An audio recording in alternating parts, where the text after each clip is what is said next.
코로나19 여파로 심각한 위기에 처해 있는 성도 여러분들 위해 전지전능하신 하나님의 위로가 넘치시기를 주의 이름으로 축원을 드립니다. 코로나19가 여시아를 거쳐 전 유럽 또 미국까지 전 세계를 강타하고 있습니다. 그것 때문에 수많은 인명과 경제적 손실로 지금 세계 경제가 휘청거리고 있습니다. 우리나라만 보더라도 하늘길이 막히고 고립 상태가 되어 국제 경제 활동이 끊긴 상태가 되었습니다. 국내에서도 모든 경제 활동이 정지가 되다시피 해서 소상공인들이 정말 기업의 도산의 직전에 놓여 있는 그런 상황이고, 모든 한 사람 한 사람도 심각한 그런 위기에 처해 있는 그런 상황입니다. 우리 신앙생활도 마찬가지입니다. 교회에 모여서 마음껏 하나님을 찬양하고 하나님을 예배하고 기도하고 봉사하고 헌신하며 신앙생활할 때 우리 영혼이 잘되고 기쁨과 감격이 넘치는 신앙생활이 될 텐데, 가정에서 영상으로 예배를 드리다 보니까 영적으로 심각한 그런 침체의 위기에 놓여 있는 것만은 틀림이 없습니다. 교회도 그렇습니다. 성도들이 모여서 예배하며 헌금도 드려야 될 텐데, 헌금이 줄어들어 대부분 지금 한국 교회들이 운영에 어려움을 겪고 있는 그런 현실입니다. 또 교회 사명인 전도 활동도 전혀 하지 못하고 정지가 되어 있습니다. 한마디로 말해서 지금 우리 이 시대가 사회적으로나 또 교회적으로나 영적으로나 육적으로나 심각한 지금 위기에 처해 있다고 하는 사실입니다. 사람들은 이런 위기를 만날 때 낙심하고 좌절해서 결국은 위기 가운데 헤어나지 못하고 완전히 패망하는 그런 사람들을 많이 보게 됩니다. 인생은 아무리 강하다 할지라도 이런 위기 앞에는 낙심하게 되어 있고 좌절에 빠지게 되어 있습니다. 엘리야도 보십시오. 우리가 잘 아는데 엘리야는 얼마나 대단한 능력의 종입니까? 사렙다 가부 집에 가루통에 가루가 마르지 않도록, 기름통에 기름이 마르지 않도록 그런 놀라운 기적을 행했던 사람이 바로 엘리야 선지자입니다. 그뿐입니까? 사렙다 가부에 하나밖에 없는 아들이 죽었을 때 죽은 아들을 살려내는 그런 기적도 행했던 선지자입니다. 또 그뿐만 아니라 갈멜산에서 아세라 목신과 바알신을 섬기는 그런 선지자들 850대 1로 싸워서 승리를 한 사람이 바로 엘리야 선지자입니다. 또 그 땅에 가뭄이 들어 3년 6개월 동안 비가 내리지 않던 땅에 하나님 앞에 기도하여 바로 비를 내리게 하는 그런 능력의 소유자입니다. 이렇게 대단한 영역과 능력을 가진 그 엘리야도 그런 여러 가지 위기의 상황에 놓여 있을 때는 낙심하고 좌절했던 것을 발견할 수가 있습니다. 열왕기상 19장에 보니까 엘리야는 한 로뎀 나무 밑에서 낙심과 좌절에 빠져서 죽기를 구하는 그런 모습을 볼 수가 있습니다. 이렇게 능력이 대단한 사람도 위기에 처하면 낙심하고 좌절하게 되어 있다는 겁니다. 그런데 보십시오. 그렇게 낙심과 좌절에 빠져 허우적거리는 엘리야에게 하나님께서 찾아가셨습니다. 그리고 그를 위로하시는 장면을 볼 수가 있습니다. 그러니까 그런 낙심과 좌절에 빠져서 완전히 패망할 수밖에 없는 그 엘리야가 하나님의 위로를 받고 힘과 용기를 얻어 그 시대에 크게 쓰임받는 종으로 승리를 하게 됩니다. 그렇기 때문에 우리가 이렇게 위기에 처해 있는 우리들에게 하나님의 위로는 절대적으로 필요하다고 하는 사실입니다.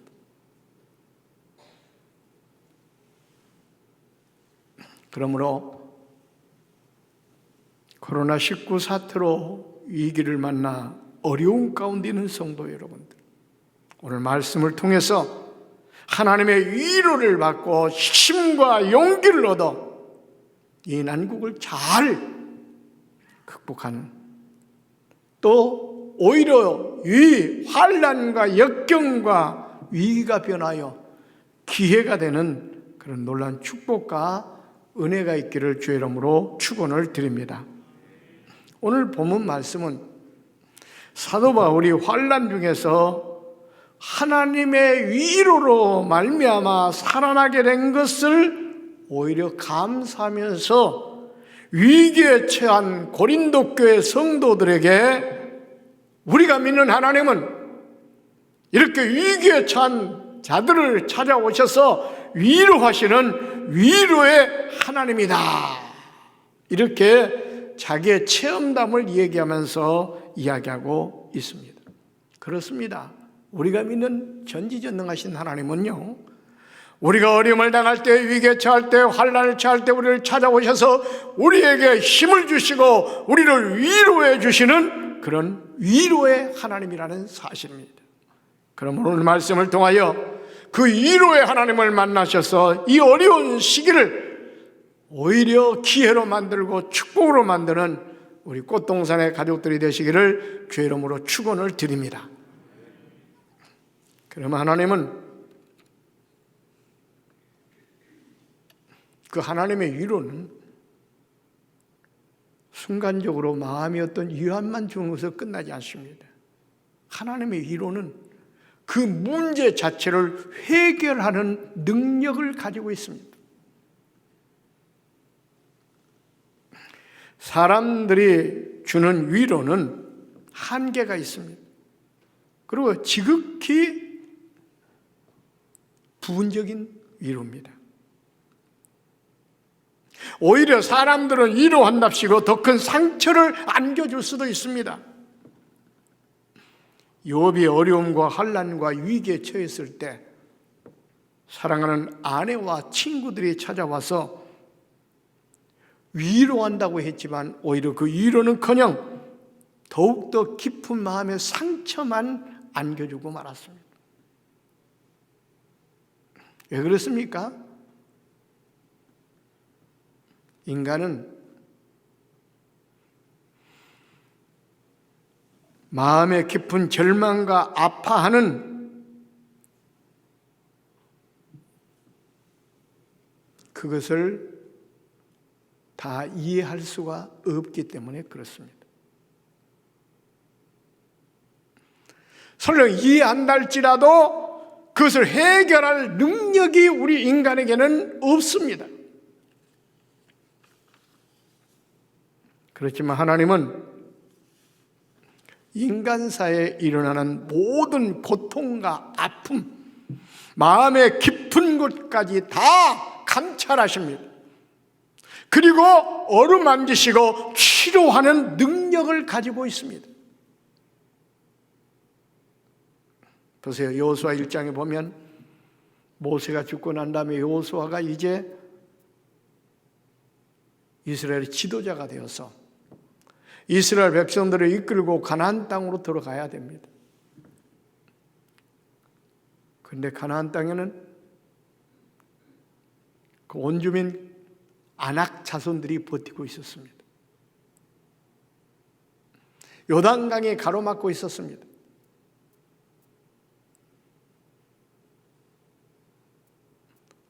도저히 그 요단강을 건널 만한 힘이 없었습니다.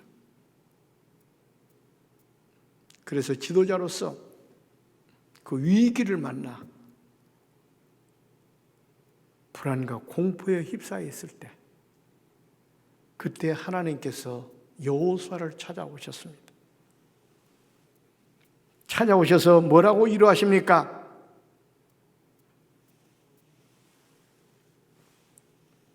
이렇게 말하면 두려워하지 말라.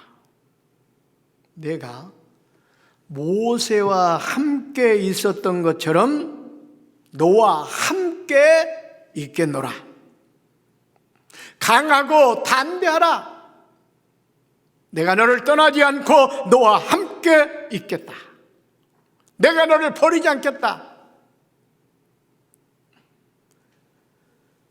이런 위기의 상황에 놓여 있을 때 하나님의 그 위로의 메시지를 듣고 여호수아는 힘을 얻고 용기를 얻어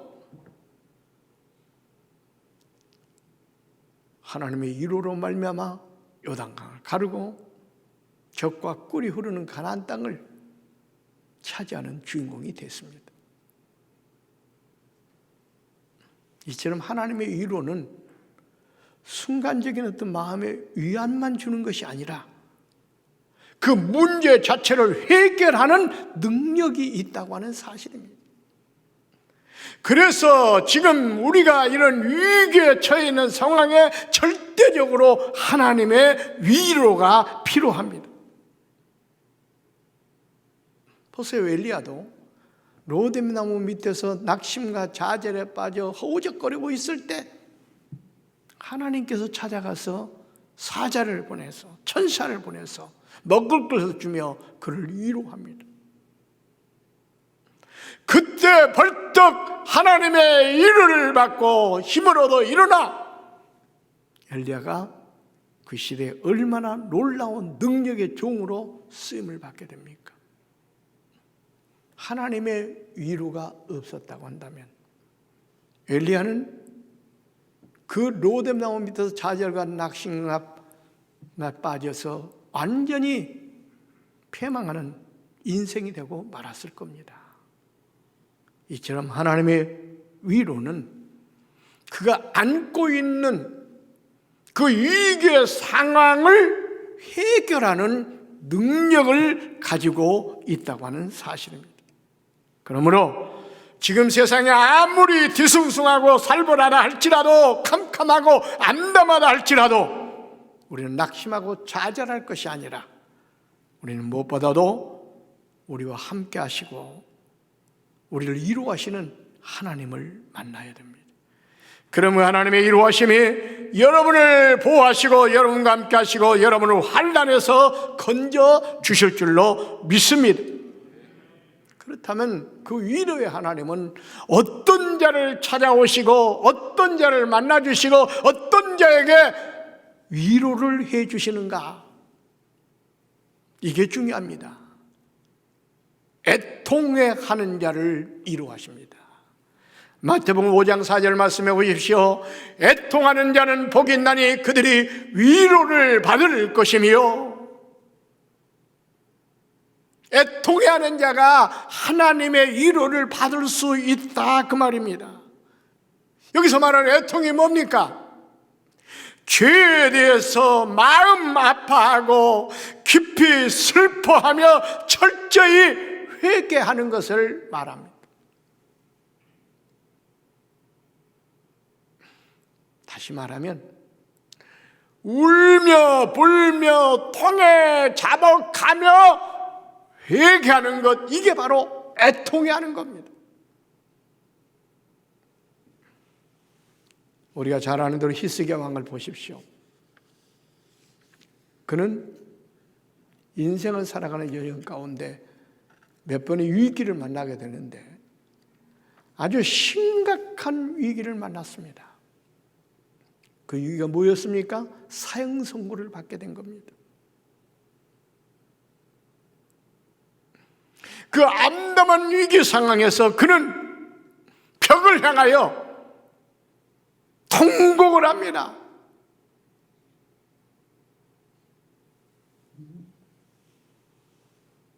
그때 하나님의 음성이 들렸습니다.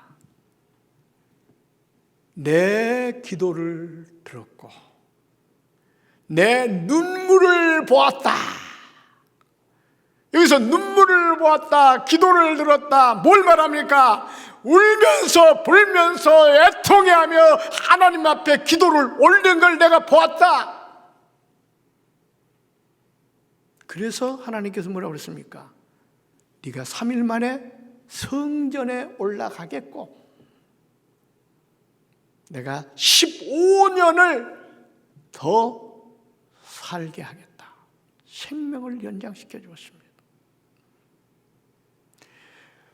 그를 완전히 위기로 모아놓았던 것이 바로 뭡니까? 사형 선고였습니다. 그런데도 불구하고 애통해하며 울면서 불면서 하나님 앞에 회개하고 기도하니까 하나님께서 그 눈물을 보았고 기도소리를 들었고 그 위기를 축복으로 바꿔줬습니다. 이처럼 위로의 하나님은 애통해하는 자, 마음을 찢고 울면서 불면서 회개하는 자, 이런 자를 찾아오셔서 위로해 주신다 그 말입니다.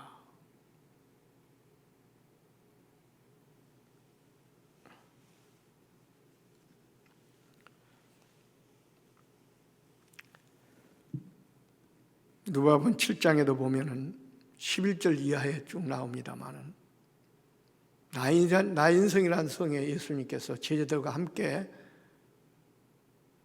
들어가셨습니다. 그런데 형제가 나가는데 좀 과부가 하나밖에 없는 아들이 죽은 겁니다. 그래서 그 여인이 너무나 슬퍼서 통곡을 하면서 울었습니다. 그러니까 그 광경을 보았던 예수님께서 누가복음 7장 13절에 보니까 이렇게 말합니다. 과부를 보시고 불쌍히 여기사 울지 말라. 그러니까 이 내용을 보면은 얼마나 울면서 애통해 했으면은 울지 말아라. 불쌍히 보시고 그리고 그 죽었던 아들을 살렸습니다. 그러니까 그 여인이 애통해 하니까 예수님께서 위로하시고 눈물을 닦아주시고 그 아들을 살려 문제를 해결해 주었던 겁니다. 울지 마라. 눈물을 보았습니다. 이런 내용은 성경에 너무너무 많습니다. 창세기 21장 17절로 18절에도 쭉 보면 우리가 잘 아는 대로 아브라함이 그 본처인 사라를 통해 난 이삭과 또 첩을 통해 난 하갈을 통해 난 이스마엘과 계속해서 가정의 다툼이 일어납니다. 그래서 아브라함이 고민하다가 결국 하갈과 이스마엘을 떡과 물 한 가죽 부대를 어깨에 메어주고 집에서 내어 보냅니다. 졸지에 집에서 쫓겨난 하갈은 어린 자녀를 데리고 이리저리 광야를 방황하다가 그만 물이 다 떨어지고 말았습니다. 하갈이 자식이 목말라 죽는 것을 참아 보지 못하겠다고 조금 떨어져 가지고 울면서 불면서 방송 대국을 합니다. 그때 하나님께서 그 눈물을 보신 겁니다. 애통해하는 그 모습을 보신 겁니다. 그러고 난 다음에 어떤 역사가 나타났습니까? 하나님께서 오히려 창세기 21장 18절 말씀에 보니까 일어나 아이를 일으켜 내 손을 붙들라. 그가 큰 민족을 이루게 하리라. 오히려 내 쫓겼던 그 아들에게 큰 민족을 이루게 하겠다.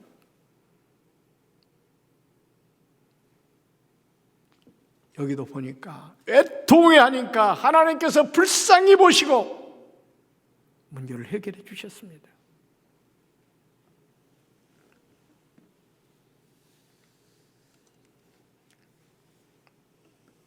왕가 22장에도 보면은 유다 왕 요시야가 통곡하는 그런 장면이 나옵니다. 뭐 때문에 통곡했습니까? 성전을 수리하다 보니까 하나님께서 유다 땅을 저주하겠다고 하는 그 말씀을 그가 접하게 됩니다. 왜 저주하느냐? 그 백성들이 하나님을 배신하고 우상을 섬기는 죄 때문에 저주하겠다는 거예요. 그것을 말씀을 읽고 그는 자기가 회개할 자인 것처럼 생각하고 울면서 불면서 통곡하며 하나님 앞에 기도했습니다. 하나님께 그 눈물을 보신 거예요. 그래서 왕하 22장 19절 말씀에 보면요, 내가 이곳과 그 주민에게 대하여 빈터가 되고 저주가 되리라 한 말을 내가 듣고 마음이 부드러워져서 여호와 앞 곧 내 앞에서 겸비하여 옷을 찢고 통곡하였으므로, 그러니까 유다 땅을 저주하겠다는 그 말을 듣고 네가 통곡했기 때문에 그 말입니다. 나도 내 말을 들었노라. 그리고 나서 20절에 가서 보면요, 그러므로 보라, 내가 너로 조상들에게 돌아가서 평안히 묘실로 들어가게 하리니 내가 이곳에서 내리는 모든 재앙을 내 눈이 보지 못하리라. 이 말이 무슨 말이에요? 하나님께서 저주로 내린 재앙을 하나님께 거두어짐으로 말미암아 네가 그 눈으로 보지 못하게 하겠다. 하나님의 저주가 거쳤다는 그 말입니다. 뭐 때문에요? 요시야 왕이 하나님 앞에 울면서 불면서 통역하고 회개하니까 하나님께서 그 재앙을 거둬주셨다 그 말입니다. 이처럼 위로의 하나님은 애통해하는 자의 기도를 들으시고 그런 자를 찾아가 만나주시고 위로해 주시는 하나님이라는 겁니다. 그러므로 여러분, 우리도 하나님 앞에 무릎 꿇고 애통하며 기도해야 됩니다. 그럴 때 위로의 하나님 찾아오셔서 만나주시고 우리를 위기에서 건져주신다는 사실입니다.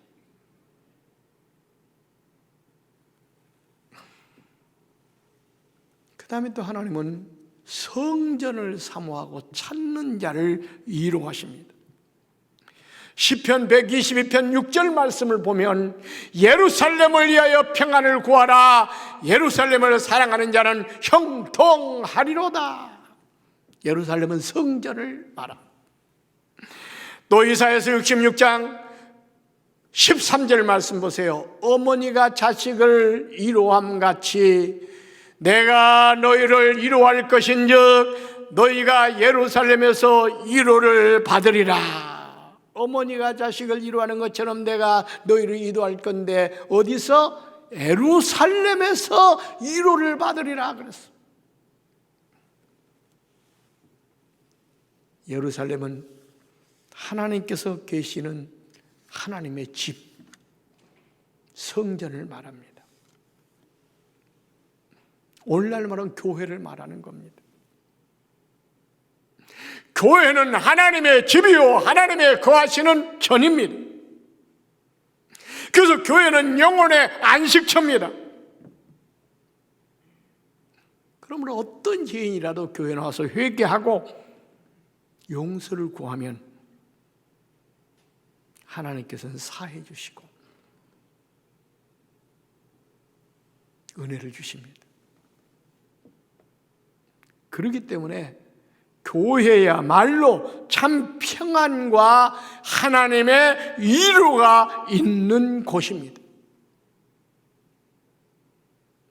그래서 예수님께서도 수고하고 무거운 짐 자들아 다 내게로 오라. 내가 너희를 쉬게 하리라. 하나님만이, 예수님만이 우리를 모든 환난에서 위기에서 건져 우리를 평안하게 쉬게 할 수 있는 분입니다. 그런데 그 하나님은 어디서 위로하신다고요? 예루살렘에서, 성전에서. 그래서 우리는 그 하나님의 위로를 받기 위해서 하나님의 전을 사모하고 하나님의 전에 나와 하나님 앞에 예배하고 하나님께 영광을 돌려야 됩니다. 그럴 때 그 위로의 하나님이 만나주시고 그 마음에 평화를 주시고 문제를 해결하시고 축복해 주시는 것입니다. 그런데 지금 우리는 코로나 사태로 인해서 피치 못할 상황에 교회에 나오지 못하고 가정에서 영상으로 예배를 드리고 있습니다만, 그러나 두세 사람이 내 이름으로 모인 곳에 우리 주님께서 함께 하시겠다고 말씀하고 있습니다. 그러므로 그곳에서도 오직 하나님이 자정하시는 장소 성전으로 알고 정성을 다하여 하나님 앞에 예배해야 됩니다. 그냥 TV를 시청하는 식으로 말씀이나 듣고 이렇게 예배를 때워서는 안 됩니다. 원칙적으로는 우리가 성전에 나와 예배를 드려야 되지만 지금 상황이 상하니만큼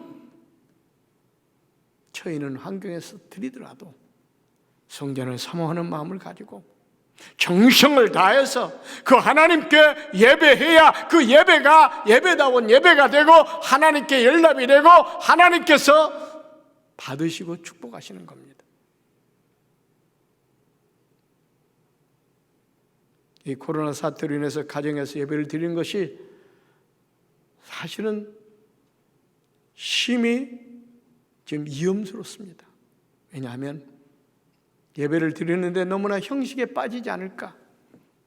앞으로도 이 사태가 끝나고 난 다음에 그냥 TV를 켜놓고 그냥 이것이 예배 드렸다고 때우지는 않을까?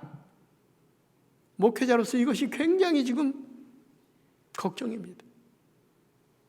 왜냐하면 시대가 요즘 교회를 출입하지 않고 교회를 나오지 않고 그냥 혼자 하나님을 믿겠다고 하는 그런 가난한 신자들이 늘어나는 그런 추세가 있기 때문에 그렇습니다. 그런데 성경은 그렇게 말하고 있지 않습니다. 예루살렘을 사랑하는 자가 형통하다고 그랬습니다. 하나님 앞에 나와 하나님이 자정하신 장소에 하나님께 예배하고 하나님을 사모하며 하나님께 영광을 돌릴 때 위로의 하나님이 그 사람을 예루살렘에서 위로해 주신다고 성경은 분명히 말씀하고 있습니다. 그러므로 여러분 성전을 사모해야 됩니다. 지금은 어쩔 수 없이 성전에 나와 예배를 드리지 못하고 있다 하지만 이 사태가 끝나면은 성전을 사모하고 늘 성전에 나와 기도하고 성전에 나와 하나님을 만나고 성전에 나와 예배하고 성전에 나와 하나님을 찾을 때 성전에서 위로하시는 하나님께서 여러분을 만나주시고 위로하시고 축복하시고 그런 위기를 기회로 만들어 주실 줄로 믿습니다. 우리는 만약에 성전을 사모하지 않고 다른 데서 하나님의 위로를 받으려고 한다면 세상 사람들과 조금도 다를 것이 없습니다. 세상 사람들은 어떻습니까? 위로를 받기 위해서 어떤 사람들은 술로 위로를 받아보려고 하고 어떤 사람은 노래방에 가서 노래로 위로를 받으려고 하고 어떤 사람들은 인터넷을 통해 채팅을 통해 위로를 받으려고 하고 어떤 사람은 도박을 통해서 위로를 받으려고 합니다. 그러나 그런 위로는 순간적으로는 잠깐 그 문제를 잊어버릴지 모르지만 오히려 인생을 완전히 패망으로 끄는 그런 결과를 가져옵니다. 참으로 우리를 위로해 주실 분은 하나님밖에 없습니다. 그러므로 열심히 성전을 사모하며 성전에 나와 하나님을 찾고 하나님께 예배하고 하나님을 영광을 돌림으로 그 위로의 하나님 예루살렘에서 평화를 주시고 예루살렘에서 위로를 주시는 성전에서 위로를 주시는 하나님을 만나 위기가 변하여 축복이 되는 그런 놀라운 은혜가 있기를 주의 이름으로 축원을 드립니다. 마지막으로 환난 중에 있는 성도를 하나님은 위로하십니다. 오늘 본문 4절에 이렇게 말씀하고 있습니다. 우리가 모든 환난 중에서 우리를 위로하사 우리로 하여금 하나님께 받는 위로로서 모든 환난 중에 있는 자들을 능히 위로하게 하시는 이시리로다. 이 말이 무슨 말씀입니까? 하나님은 우리가 환난 중에 있을 때 찾아오셔서 위로하시고, 이 말은 환난을 만난 자를 위로하시고, 그러니까 너희들도 바로 환난 중에 있는 자를 찾아가 바로 하나님처럼 위로하라 하는 그런 말씀입니다. 그렇습니다. 이 말씀에 숨겨진 내용은 바로 우리가 어려움을 당할 때, 환난을 당할 때, 위기에 처할 때 하나님은 찾아오셔서 우리를 위로하신다는 그런 말씀입니다. 이 내용은 바울 사도가 아시아에서 복음을 전파하다가 당한 고난을 그는 아주 위기의 상황으로 알고 있었습니다. 그런데 그 위기 가운데서 하나님께서 오히려 만나주시고 위로해 주시고 힘을 주시고 그 환난에서 건져주셨다고 하는 자기의 체험담을 얘기하면서 오늘 본문에 이런 말씀을 하신 겁니다. 그러므로 우리도 바로 자기가 환난을 만났기 때문에 하나님을 의지하게 됐고, 하나님을 의지하니까 그 위로의 하나님께서 찾아오셔서 환난 가운데서 나를 건져주셨다. 그러므로 너희들 위기에 처할 때, 환난에 처할 때 하나님을 의지해야 된다. 하나님을 의지할 때 하나님께서는, 위로의 하나님께서 찾아오셔서 환난 가운데서 건져주신다, 그 말입니다. 그러므로 여러분, 그런 위기 가운데서, 이 환난 가운데서 더욱더 하나님을 의지하시기를 바랍니다. 그러면 이 환난을 만나는 자를 찾아오신 하나님께서 여러분을 찾아오셔서 이 위기 가운데서, 환난 가운데서 분명히 건져 주실 줄로 믿습니다. 이 말씀 꼭 붙들고 환난을 잘 견딤으로 오히려 하나님을 더욱더 사모하고 애통해하고 하나님을 의지하고, 그래서 심각한 위기가 변하여 하나님의 이루하신 가운데 기회가 되고 축복이 되는 우리 꽃동산 교회와 성도들이 되시기를 주의 이름으로 축원을 드립니다. 기도하겠습니다.